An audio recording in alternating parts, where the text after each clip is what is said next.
ஸ்திரீகள் பாட்டு பாடினாங்க. சவுல் கொண்டது 1000, தாவீது கொண்டது 10,000. உடனே இந்த பாட்டை தலைவர் கேட்டுட்டு கேட்காத மாதிரி போயிருக்கலாம்.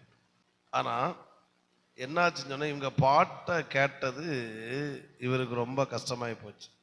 18:9 அந்நாள் முதற்கொண்டு சவுல் தாவீதை காய்மகாரமாக பார்த்தான். இந்த வார்த்தை பல அர்த்தம் உண்டு. அதில் நம்ம பாயிண்ட் படிச்சோம்னா சத்ருவாக பார்த்தான். எப்படி பார்த்தான்?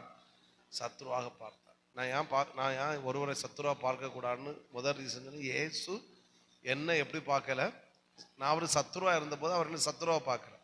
அதனால நான் ஒருவரை சத்ருவா பார்க்கக்கூடாது. ரெண்டாவது, நான் இன்னொருவரை சத்ருவா பார்க்கும்போது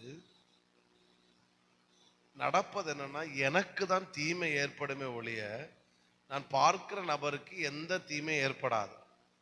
ஒரு அல்லேலூயா சொல்லுங்க பார்க்கலாம். பாருங்க 9ஆம் வசனத்துல கவனிங்க. சவுல் தாவீதை எப்படி பார்த்தான்? காய்மகாரமாக பார்த்தான். ஓகேவா? பார்த்தான். 10ஆம் வசனத்தை கவனிங்க. மறுநாளிலே தேவரால் விடப்பட்ட என்னாவி? பொல்லாத ஆவி சவுலின் மேல் இறங்கி